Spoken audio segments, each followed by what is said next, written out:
This is the Lifestyle Builders Podcast, show 78, Leveraging Your Thunder Down Under with Jill and Josh Stanton. And here's what happens when you're out of alignment. You stay really busy trying to figure it out and working your way out of it, right? Like, you're like, so if we do this, maybe that will make us feel better. Push through it. Yeah, I know if we just like launch this thing, that'll make us feel better. And when it doesn't, you're like, damn it. What is it? Okay, next, maybe this will make us feel better. So you don't have the time, or you don't make the time, you don't prioritize the time to zoom out and take a look at what the actual F is going on. Yeah. Because you're too in it. You're in the bubble. And you can't get perspective when you're in the weeds. Hi, Ariana here with a quick PSA about why this topic is so important to us. Tom and I know how challenging it can be to start and run a business, to take care of your loved ones, and on top of it all, to keep a healthy relationship with your spouse.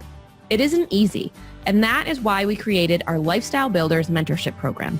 As a special offer during this very special Couples and Entrepreneurship Month, we'd like to invite you to get started with your first month of Lifestyle Builders for only $1. So if you, and your spouse is welcome too, need more strategy, support, and guidance in your business and life, plus people who truly care about you and will keep you accountable, sign up now at tomandariana.com/LBcouples with the code LBcouples. A little bit more about our guests before we dive into today's show. Josh and Jill Stanton are the co-founders of Screw the 9 to 5, a lifestyle brand for entrepreneurs dedicated to helping you build more attention to your brand, make more money, and get more out of life through simple strategies, how-tos, and behind-the-scenes glimpses into the realities of building a business online. When they're not CEOing, they can be found hanging with their little guy Kai or indulging in a tall glass of something stiff. This was a really fun episode for us, I think, because one, we've known Jill and Josh for a couple years now, and two, we talked about a lot on the show, just the difference in growth that, we've each had to go through in our relationships and our businesses and in our lives, down those different entrepreneurial paths. Yeah, well, you forgot the title. I mean, I don't want to pick favorites, but I mean, this is a pretty good title of this episode. It's a pretty good title. Yeah. We're listening through every episode and we're like, what's the perfect title for it? And we'll let you guys kind of figure it out. But when this came up, I'm like, yep, that's it. But yeah, seriously, the coolest thing I think with them is that we've each had to grow and have gone through different changes and pivots in our businesses while we've known each other. And, sometimes you can kind of be going through that stuff yourself and you don't realize that every other couple is going through this. And, they've gotten to this really good point where they've been sharing a lot more about what that looks like. And we just had some really real in-depth conversations on what it takes, not just business-wise, but personal growth and your vulnerability to kind of get to that point you want to. Yeah. And I think we had a lot of good chats about, just as a couple, how to deal with those things, because a lot of times having to do business growth also comes back to having to do that personal growth and even that relationship growth a lot of times as well when you're working together with your partner. Well, and when we met them, they were globe-trotting, no kids, blah, blah, blah. And fast forward to now, they now have their son. And, I think they talked about the pivot that becoming a parent always kind of changes things. So it's been awesome to kind of see them go through that and the changes they've had as a result. Yeah. And with that, we will let you guys dive in and enjoy. All right. We are back, everyone. And today we've got Jill and Josh Stanton on for our couples series episode. We're so excited because I don't know if everyone kind of knows, but back in the day before Tom got me into this online business space, it was Jill and Josh and a couple that you've already seen, Shane and Jocelyn. That was how he pulled me in. He was like, hey, look, there's these awesome couples doing what I want you to do. I'm like, let me find other couples doing this so I can prove to Ariana that we're not the only ones. So basically it's all our fault that it is, or our and Shane and Jocelyn's, that you got mixed up into this mess. Yes, thanks guys. Thanks. I'm just going to start blaming them every time something comes up. Then. Yeah, do it. Yeah, but we are so excited to jump on and just chat with you guys because we know that you guys have been through a lot in the time that you've jumped into the online space and have been working together and married and now parents. And, we've had some of those similarities along the way. So I think diving into just some of the lessons that we've learned are going to be so useful for everyone listening today. These are my favorite kind of episodes. Absolutely. So let me just kind of take it back a couple of years. So when we first met, you guys were, I don't even know where you were. You were digital nomads all around the world, and you had created all these like affiliate sites, and you had one business, and you were kind of evolving into, a different business of, screw the 9-to-5 and kind of helping people with, leaving their jobs and building these businesses.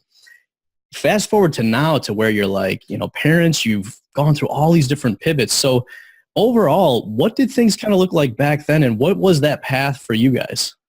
And we've got the biggest one of all coming up. Like, just in case we haven't pivoted enough, we're going to do one final one in the pursuit of doing one. Yeah, it's not really a pivot though. It's sort of like I guess it is kind of like a pivot. Yeah.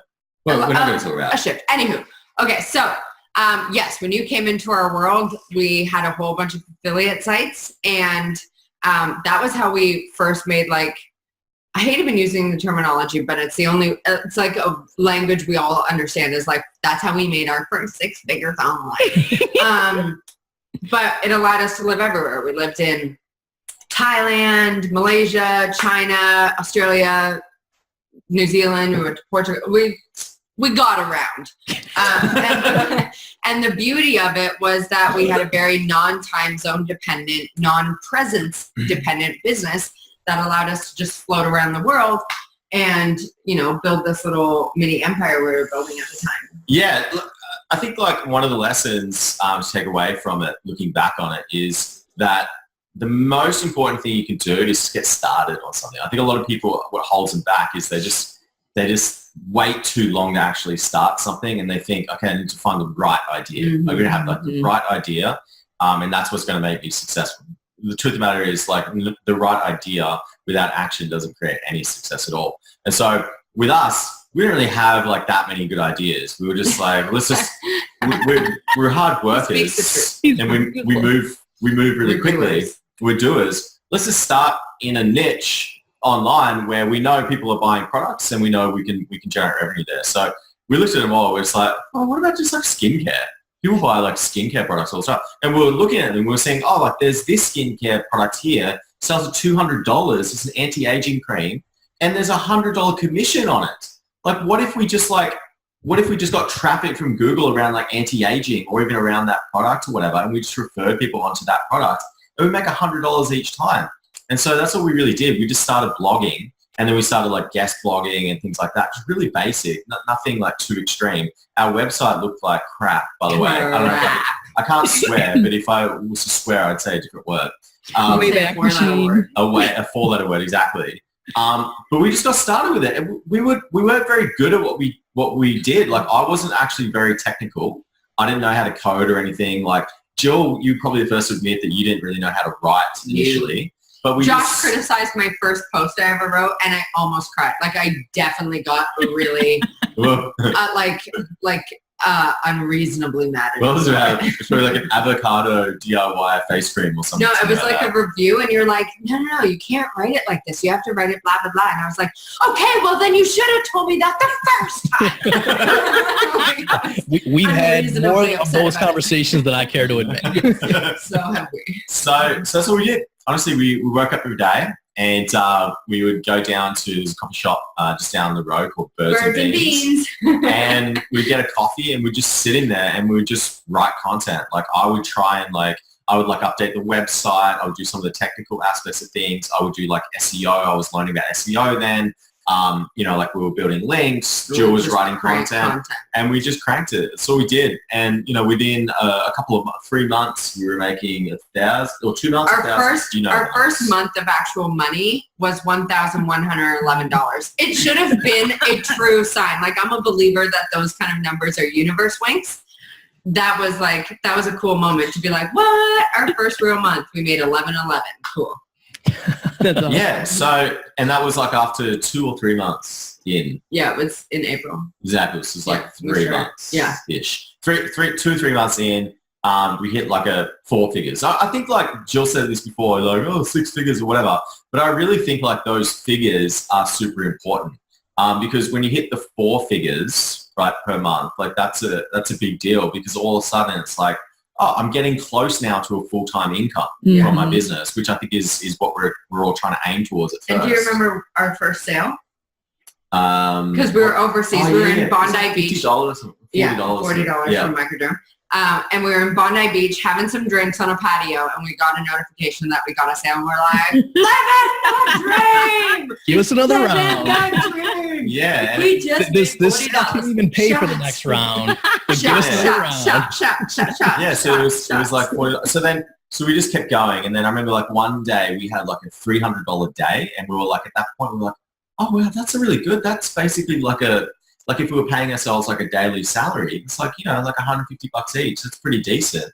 And then gradually we worked up to like making like $3,000 a month and $4,000 and $5,000. We worked up, we were making $6,000 a month. And we realized at that point, crap, we've made like, we haven't made it, but we've created an amount of revenue that gives us location independent status. So I'm checking my location independent status, which is what our goal was. And I remember when we reached that goal, we bought a bottle of wine earlier that year, and we said, when we reach this goal, we're going to go down to the lake, we're going to get some cheese and all kinds of stuff, and we're going to crack open this bottle of wine, we're going to sit down, we're going to drink it, and then we're going to start planning out where we're going to go live. And that's exactly what we did. And then we decided we're going to move to Thailand, and we just followed that process. Never stopped. Exactly. Well, you know, one thing I like that you said there is, you know, we're big on goal planning, and we always tell people to start the goals with the financial numbers. And a lot of people are like, well, I'm not money motivated, or, you know, I don't feel good about that. But I think one of the things you just hit on there was that the numbers are really just a scoreboard, and they're a way for you to kind of keep track of where you're at, even if that's not the ultimate motivation. And I think a lot of people shy away from that because, like you guys said, when you hit that first like $1,000, that kind of tells you where you're at, and then it helps you figure out, okay, well, what should we be doing next? Compared to, I think, a lot of people that are either 100% looking at the money or they don't want to look at the money at all. I like the way you said that it helps you kind of progress and see where you are and then have the conversations of where you go next. Yeah, I mean, if you don't have emotional attachment to that. Well, correct. That's where I think that trips people up. Sorry, I just have to say this because I really do believe that if you just sent, like, I get what you're saying because you guys are super strategic and meticulous in how you set goals, and there's a whole system and a process and all the things. But I know for sure I used to have an emotional attachment to money. I probably still have some sort of lingering kind. So if I were to just track only through money and then I wasn't hitting my goals fast enough, like that would probably send me into a shame spiral. I have a trouble with money goals as well because I don't like the numbers pieces, and every time we have to set a money goal, it sends me into like free. And Tom's like, no, can I jump in here? Can I jump in here? I just want to quickly say, I actually think the problem is that you don't have an emotional connection with it. And that's the problem, right? Yes. What I'm saying here is that if you set a goal for $1,000 a month, it's not about the 1,000. It's about what is the $1,000? Like, what does that mean to you, right? Or what does, like we said, $6,000 per month, not for just making $6,000 per month, but we said this is when we reach $6,000. This is location independent status at 6,000, right? In Thailand. Yeah, right. In Thailand, I mean, of course. Like, I mean, you can live off 4,000 a month together in Thailand easily. So that was our number, right? But that there was emotional attachment under that number. And I remember we set a number just under 2 years ago, and we set this big number. But there was no reason for it. You know, there's no like, okay, what happens when we reach that number? What's the purpose of reaching that number? And we didn't sit down and actually figure that out. We just said, no, I mean, that's just the number we think we can hit. So there's zero emotional attachment to it. And so we didn't hit that number. So I think it's actually important to kind of look at it and say, well, you know, what does $1 million per year look like to you? And as well, how much of that million are you actually going to keep? And let's say it's $250,000 that you actually end up keeping. What does that mean for you when you have $250,000 a year? Like, what are you going to be doing? You know, like, do you want to be putting away $100,000 in investments? Do you want to like live off $150,000?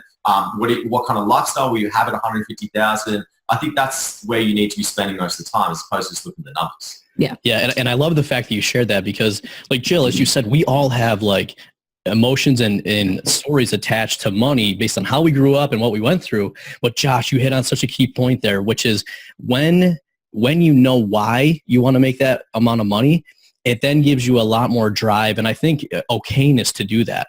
So like for us, the initial drive was freedom for our family to be able to do what we wanted when we wanted. Yeah. But then beyond that, it was like, well, how do we help more people do this? So like for me, I don't look at money as like, well, I want to hit this number. If I did and there wasn't the emotion, like it wouldn't work. But so much of it now is saying like, when we hit this dollar amount, it means that we've impacted all these more people. Now there's a reason behind it. And it's not like I have to hit that goal. It's like I have to serve all these people. Well, I think the big issue, like I think a lot of people can like reach like the 6-figure mark because it is like this, there is like that emotional attachment I need, which is sort of like, okay, at that point I've freed myself up from my job, from having to work a job, that kind of stuff. So I have a reason to achieve that. I think it's really difficult for a lot of people to create an emotional attachment around making, say, $1 million or $2 million or $10 million. Like, what does that mean? What does it mean when you make $10 million a year? Like, aside from just the number, like, are you someone who wants to be managing a lot of people at making $10 million per year? What does that look like from an emotional standpoint when you're actually living in that situation? You were going to say something? I had a conversation with James Wedmore about this for a few episodes we have coming up with him. And I was talking about this big goal. So I'm sure you guys remember it because I talked about it inside Screw You. We set a goal for 2 million. We broke it down. Here's how we're going to hit it. Here's what we have to spend. And here's all the fucking numbers. And then we were just like, damn, that feels empty. Right. And so him and I were talking about it. And it really came down to just a misalignment. We were very unaligned. We just didn't realize it at the time because we didn't have the clarity we now have, but we were really unaligned with where we were going and like the direction we were taking in order to hit that, just for the vain hopes of like proving something to someone on the interwebs around that. And so him and I were talking about it. He's like, a good analogy for this is you guys were trying to go 2 million miles an hour and you never even realized you had the brake on. And I truly believe the reason a lot of people get stuck in their goals or they get stuck in the emotions attached to them is because they haven't really checked in with themselves to see, okay, I know I want to have this kind of lifestyle. Like for me, I'm not even like, I don't have a huge revenue goal, but I certainly have a lot of life goals. Like I want a full-time house mom who like runs our personal life side of things. And I want our integrator, Nikki, to be balling and whatever. I want full-time childcare. I want meal delivery. I want all this kind of stuff. I want a house cleaner. I have certain things that I want out of my life, a certain comfort level, a way I want to live for myself, for Josh, for our family. I have certain trips I want to do, but if I am not aligned with what we're doing in order to make that kind of cash, we are never going to hit it. Yep. And so then comes in all the heaviness because you're like, but I have this number and I broke it down and I have no emotional attachment to it. But like there's shit underneath. Yeah. You hate what you do. So if you're doing something, let's say you're saying, okay, my objective is to make $2 million a year by doing coaching, for example, or having this like online service, right? But let's say you don't actually enjoy the work that you do. And as it gets bigger and bigger, the enjoyment kind of like gets less and less as well over time.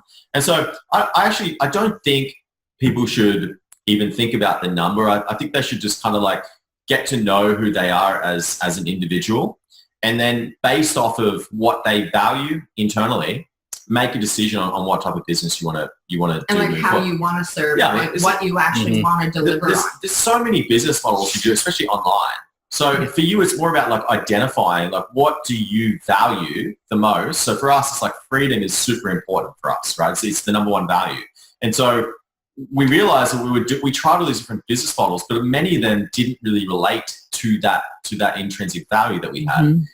And so we were like, okay, this just means we're well off course. So you as an individual, you need to get clear on what you really value and then choose a business model that suits that value. And have the courage to do that deep work, because sometimes you have to peel off a whole lot of layers to get to actually what it is. Yeah.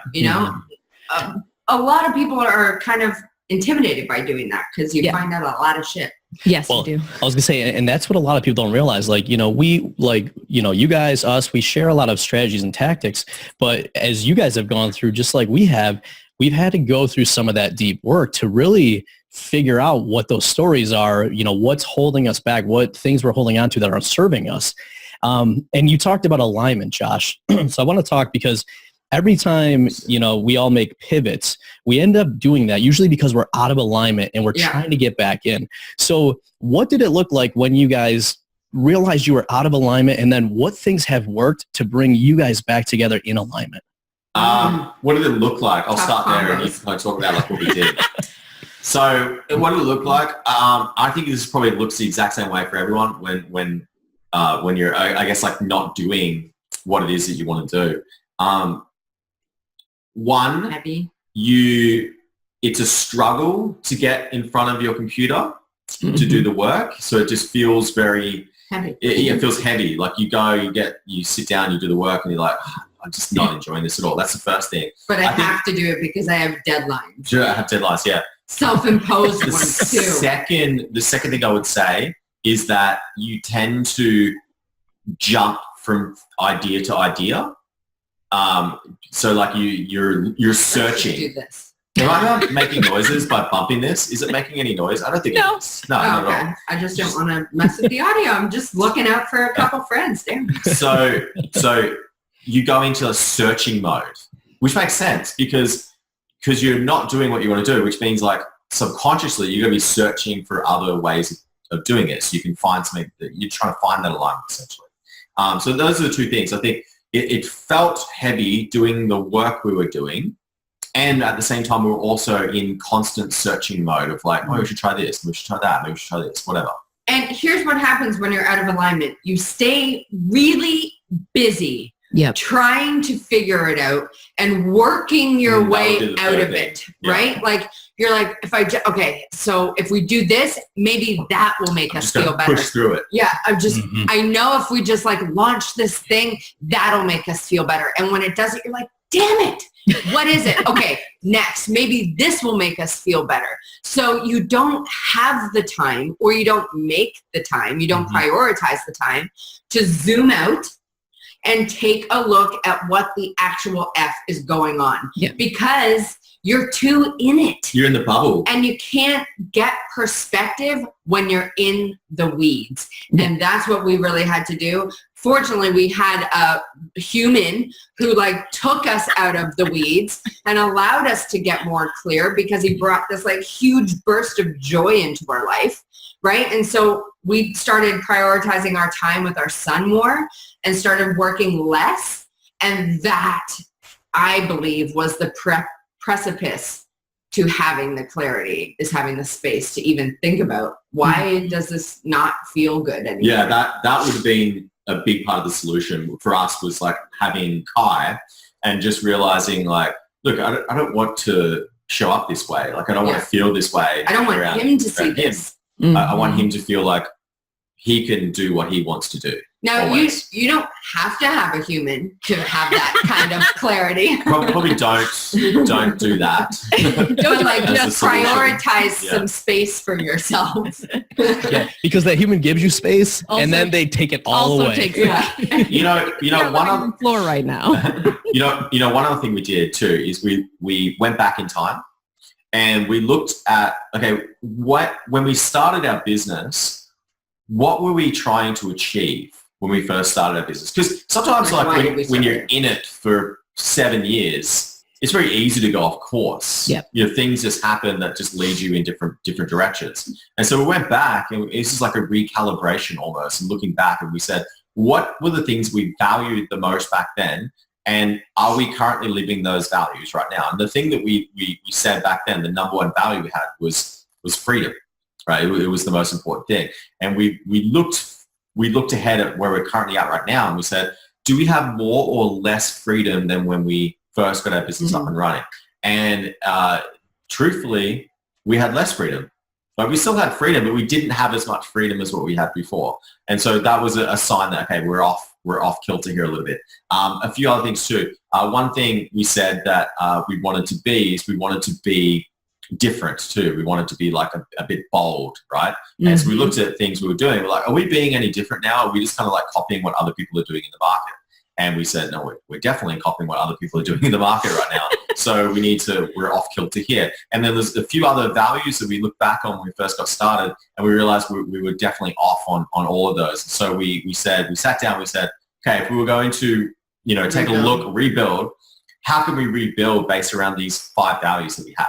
And we redid our values. We redid our values as well to recalibrate with who we reset to who we initially were when we first started our business. But and it's been really helpful. That version plus 7 years of experience, ups and downs, fights, tears, wins, successes, knowledge, experience. Now, with all of that knowledge, let's check in with why we started this and recalibrate, reset. Yeah. And I said to Josh, I felt like one of those like little hovercrafts, like a spaceship that's just like hovering because you don't really have any clarity yet. And so you're just like hovering there. And once you get the clarity, you're like, you know what I mean? Like you just like take off. And that's how it's starting to feel, which is cool. Yeah, or it's just like getting off the treadmill. So I know like from the outside, as a couple in business together, people often think that we are just on the same page all the time. And when we hear that, Tom and I are like, no, actually not. Have you listened to our story? So I would love to know, like, what have you guys done over the years? Like, what does it look like when you guys aren't on the same page? And how do you bring each other back? Because business together, marriage, and now parents together, like there's a lot of complexity that like the smallest thing goes unspoken and it can throw you both off. They're like, Josh, move the mic. Come on, move the mic, Josh. So here's the thing.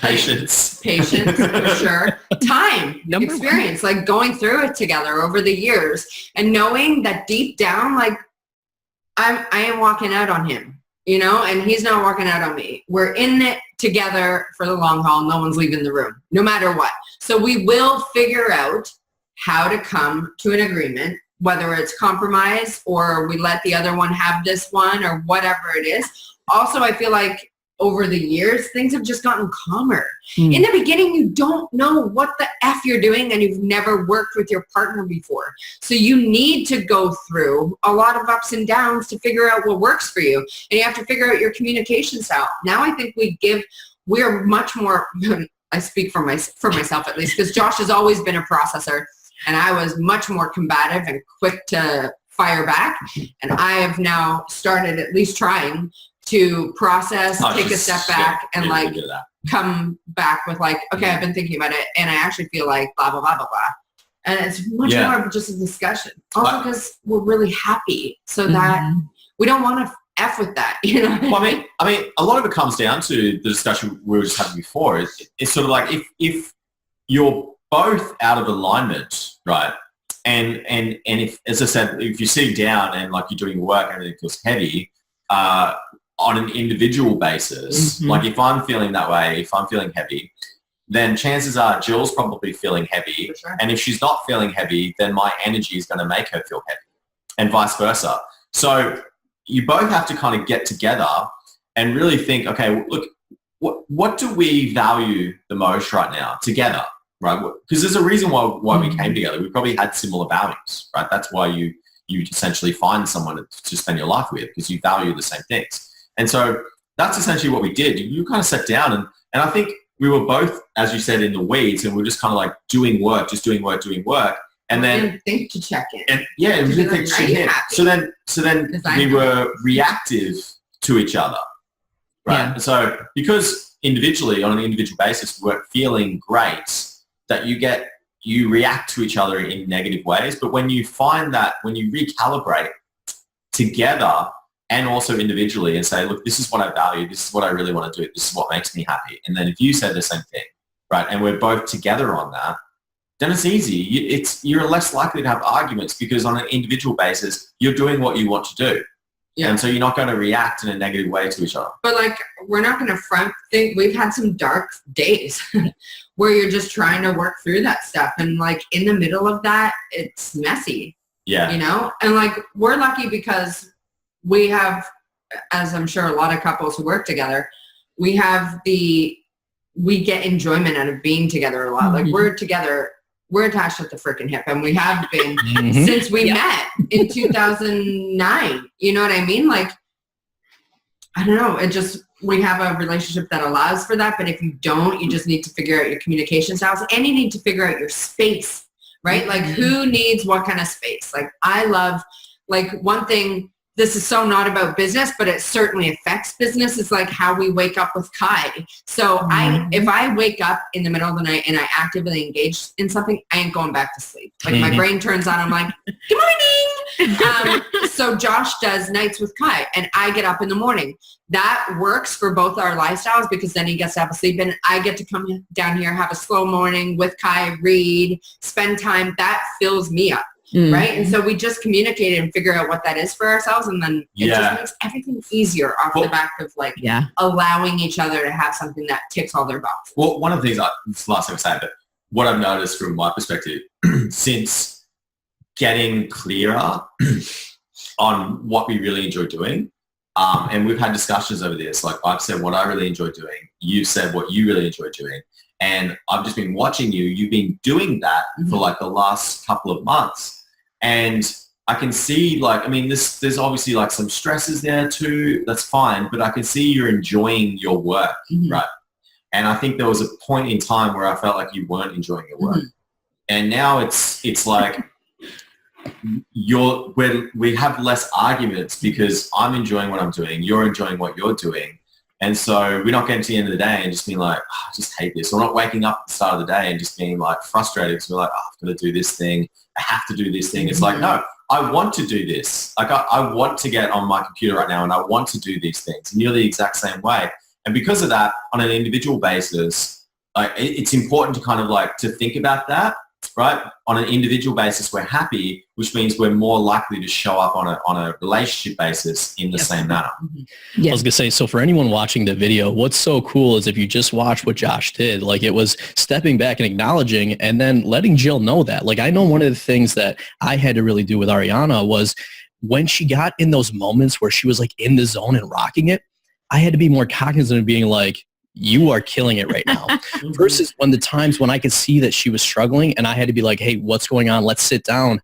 And Jill, you said something earlier that I think a lot of entrepreneurs don't see is we need to create the space for ourselves to do that deep work, to understand what's going on. And then I know something you guys went through recently was getting over your ego. And I know for me, that was probably one of the biggest things I had to do because I had a certain level of success. And then my ego came in and it was like, I don't need any help. And if I ask somebody else for help, they're going to think like I'm not successful. And that says a lot more about me than anything else. But I know for me that once I had a mentor kind of break that through and make me realize it's not about me, but it's about other people. And the words he said was, you know, people need you. And once he said that, I was like, wow, it's really not about me. I know that everything else opened up, and instead of us trying to do everything, what we were able to figure out was, you know, what is that like one thing or the one group of people we want to work with? And then that made everything else easier, not only in our business, but also in our relationship. Did you guys see the same thing as you kind of went through that growth? Well, can I ask you real quick, did you guys also figure out like what work you like doing too? Like what type of model? Exactly what I was going to say. Did you figure out how you like serving? Yeah. Because you're clearly a coach, Tom. Because I think that's crucial.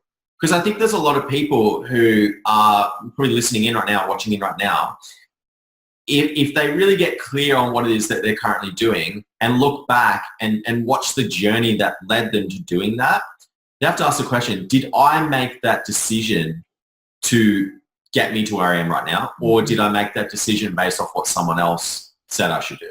And I think there's a lot of that stuff going on right now. There's a lot of people who maybe don't feel like they enjoy, say, coaching, or maybe they're running a service or they're doing something else. Maybe they're creating courses, I don't know.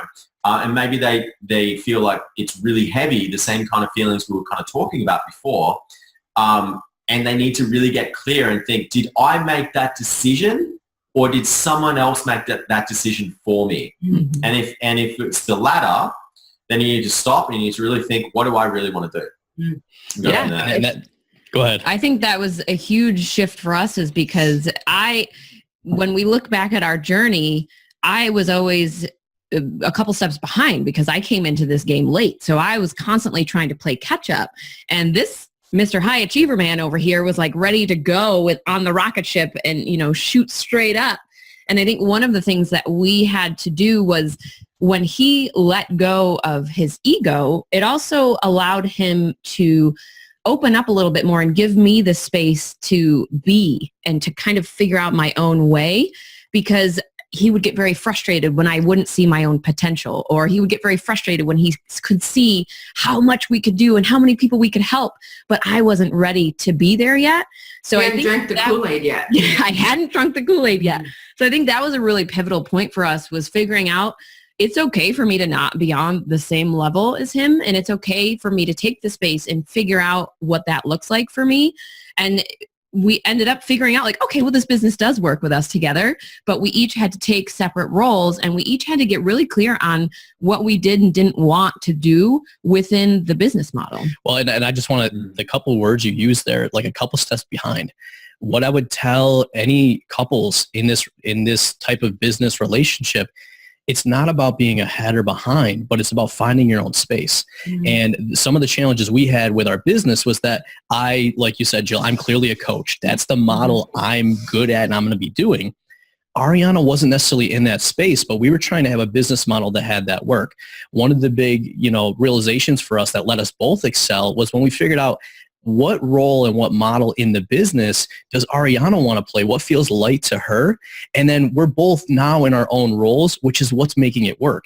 But when one of us was trying to pull the other one, or we thought we were like ahead or behind, it's not about that. It's about each being in our zone of genius. Mm-hmm. Yeah. I think there's like an interesting thing too. If you think about it, you can be really good at something, but also not enjoy it. Correct. Mm-hmm. Yeah, and I think that's something for everyone to keep in mind, because a lot of people instantly go towards what they feel like they're good at, but they don't go towards what they enjoy.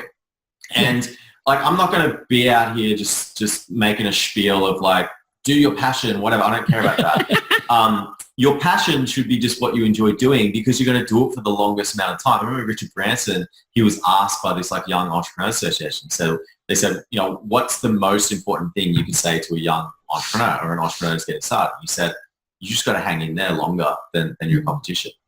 That's the truth. Like we've been going for 7 years now, and we're still going, and we're going to keep going. And I know along that way, along the 7 years, there's been people who have come and gone, right? And so the only way that you're really going to hang in there for a long amount of time is if you're doing what you enjoy.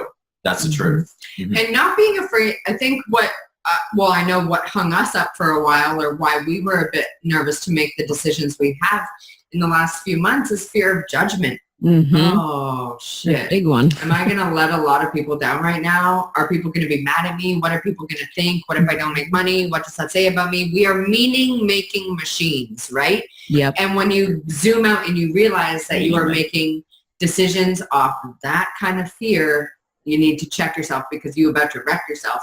And if you don't stop that, then like it all spirals, right? Like, and then you're just like, what? How did I get here?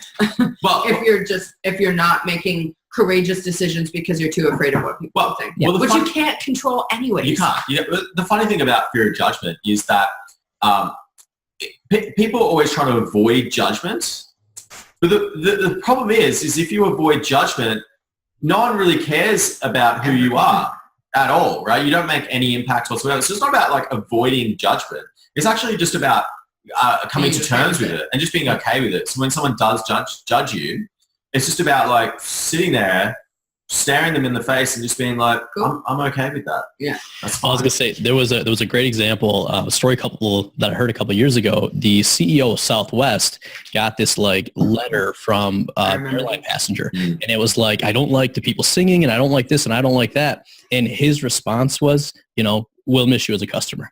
Yeah. And basically what he said is, these are our core values. Yeah. This is what we stand for and how we operate. And there's a lot of people that like that, and those are our customers. And if you don't, you don't have to fly with us. Exactly.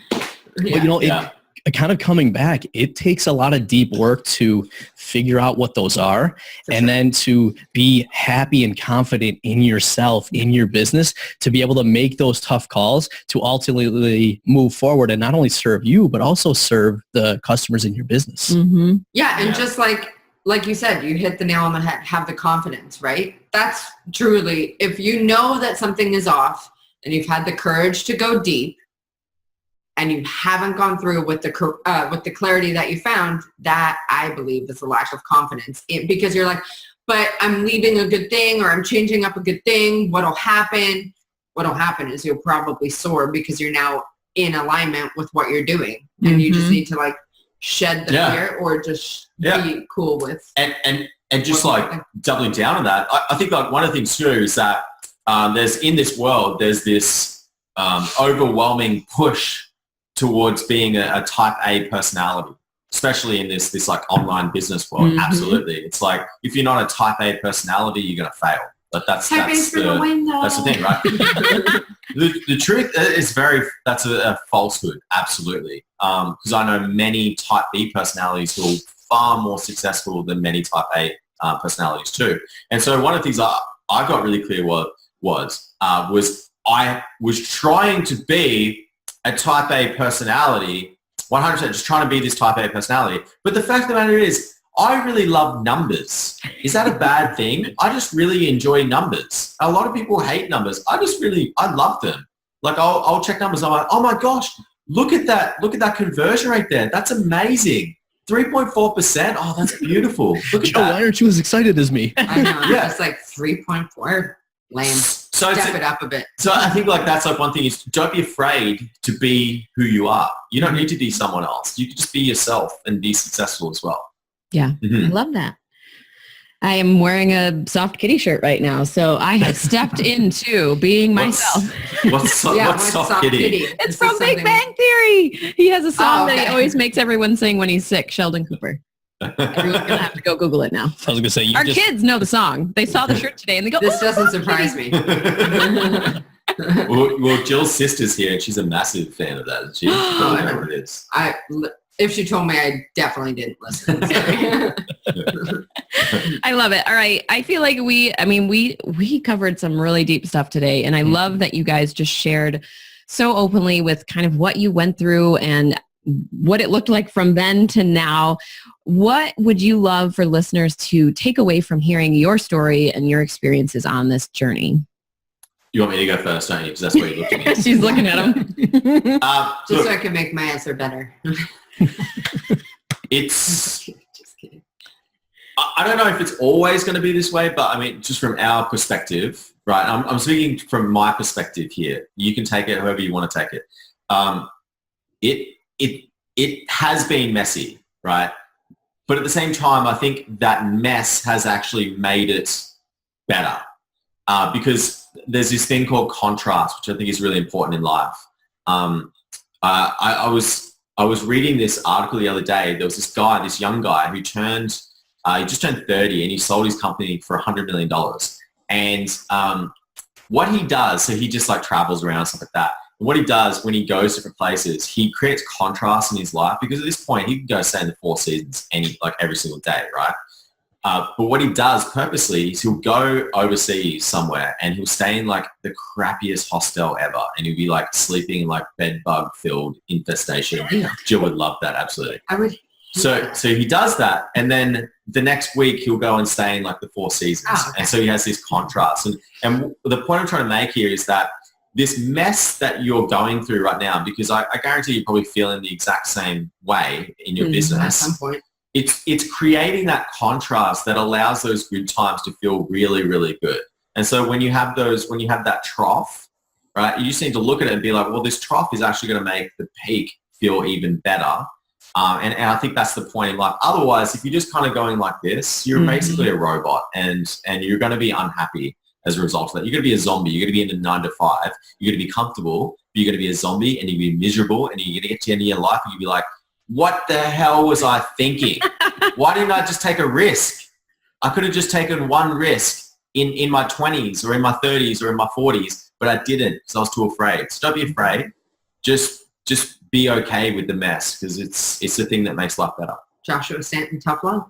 I love that reframe. What's your thing? Mine is truly have the courage to check in with yourself and make sure that you're doing something that you actually want to do, because if not, playing off what Josh said, you do have a job.